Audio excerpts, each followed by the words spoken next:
Hey, this is Eve from DetoxTheBodyMCS.com and on Facebook and Twitter, Detoxing the Body and Help for Multiple Chemical Sensitivity. I read this book, Wheat Belly, and I wanted to make a video on it. I wrote a blog post. I was really interested in it. I was kind of happy about some of the things. I'm very unhappy about the other.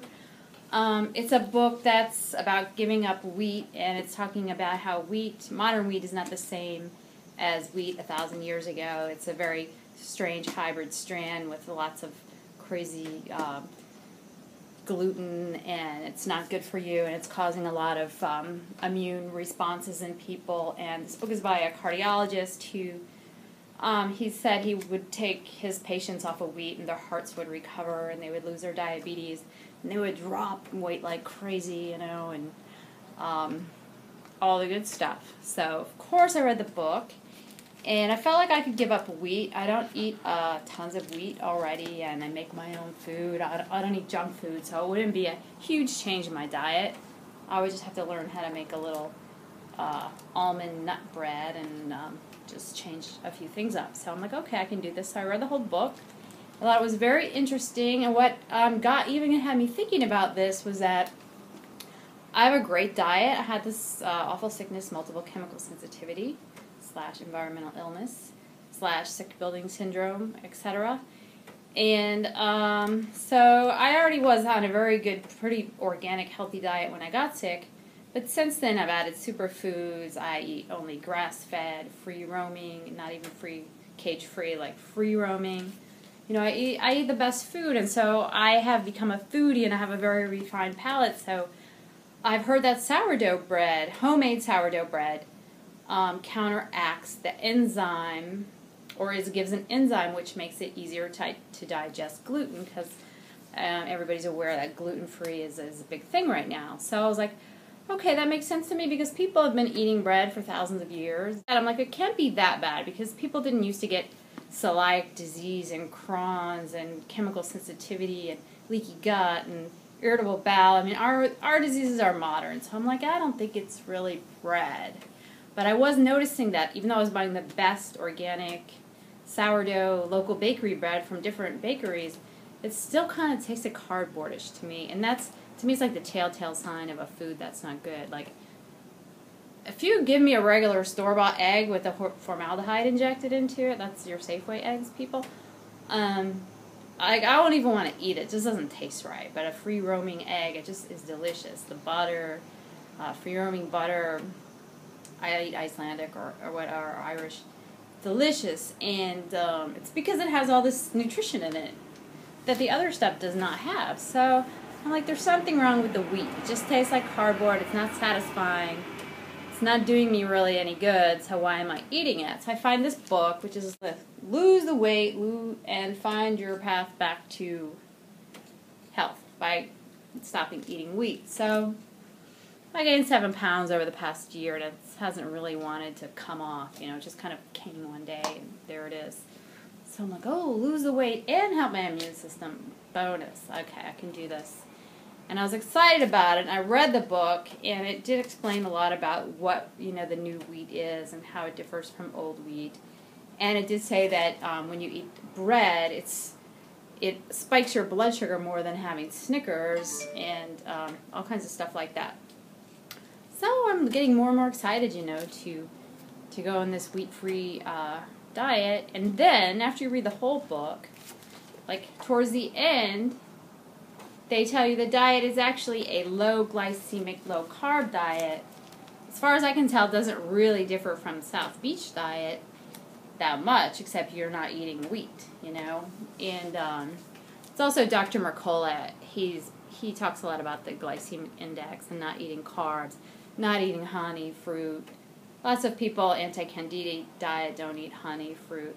I just don't personally agree with that. I love raw honey, only raw honey. And organic fruit, I just feel like it has so much nutrition. And I was kind of tired and sick, and I just felt like I needed all the nutrition I could get. So anyway, there's a surprise ending, which is not only can you not eat wheat, which includes beer, which I was like, okay, I can get rid of bread and get rid of beer. And there's plenty of substitutes for both of those. And But then they're talking about restricting beans, natural fruits,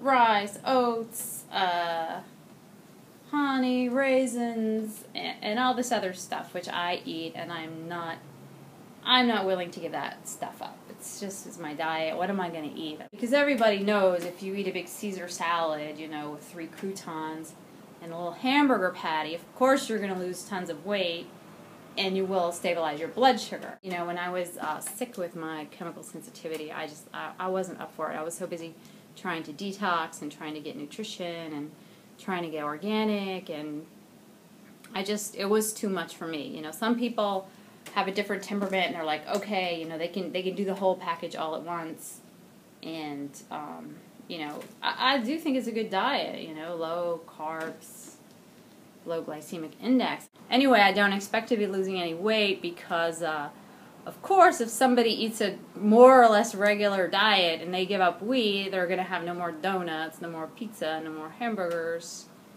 And, you would just drop tons of weight for the sheer fact that you won't be eating. And I already cook my own food at home. I cook a very balanced diet. It doesn't include lots of carbs or lots of wheat. Because I have read books about this, and I do agree that you don't want to jack up your blood sugar. That I'm just mostly interested in seeing if I have an immune reaction to the wheat, which apparently if you give it up for a month or so and you have, a piece of bread, and a lot of people report that it, hurts their stomach and makes them feel really sick or really tired. So I'm going to give that a try. They were like, oh, drop 10 pounds in a month, or it was 20 pounds. For people who are really big, it was a lot of weight, but it made it seem like you're going to be really lean, but any low-carb diet will make you lean. I do recommend getting tested for wheat allergy or trying this if you have any kind of sickness. Try to go, it's called elimination diet. You go without something for a while, and then you reintroduce it and see how you feel. Yeah, I was going to say, I do remember one time eating a pizza, and I could feel, one reason I don't eat a lot of carbs is because I do kind of swell up, and I do feel it in my stomach. So I do really think there is something in this, especially for me. I probably am better without this kind of wheat. I remember one time eating a pizza, like half a pizza or whatever, from Pizza Bolus, and I remember eating that, and it was like I got stuck in my stomach, and I remember thinking this was not food. Probably it wasn't food. Who knows what was in that pizza, because, I could pretty much eat anything and not feel it once. I can't eat anything. On a one-time basis, I could eat anything, except for this one time, this pizza, and ever since then, I've never, I don't think I've eaten pizza, except for the Trader Joe's organic 3-cheese pizza, which is strange because it's from Italy, and apparently in Italy they still use some of the old world wheat. So if you get this pizza, it's so good. 3-cheese organic. It's not any Trader Joe's pizza, it's only that one. And so I am thinking, I do think there's something to this book. I think it's worth reading. But don't get your hopes up. I enjoy my food. I personally, I'm not going to make my eating into a regimen. I just don't want to. I'll eat very healthy.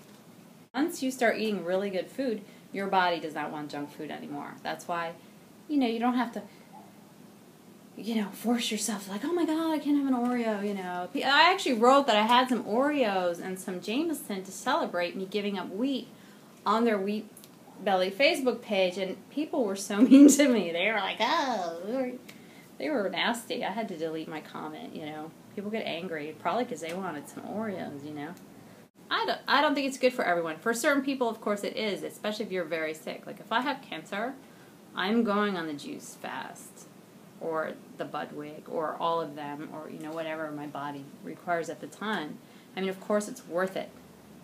But sometimes, especially those of us who have been so sick, it can be like, we get used to being, worrying about our health, and all these other people are out there eating hamburgers and having a great time, smoking cigars, and they're healthy, so part of our health is chilling out a little bit. At least for me. I don't want to be too strict. I am pretty strict. I mean, you could read my blog. You know, I don't have any plastic in my kitchen, you know. Well, I have a little. Very little. You know, I am somewhat fanatical, and luckily my fanaticism turned out to my benefit, and I got well. So I was rectified. What's that word? I was redeemed. Anyway, I was right, you know. So now I don't feel bad about it. But now that I don't feel bad, I need to chill out a little bit. It's a very good book, worth recommending, but obviously, you know, the publisher and whoever, they really forced the weight loss issue, which, and they kind of snuck out the low carb, you know, until the end. It doesn't have a happy ending. Take care.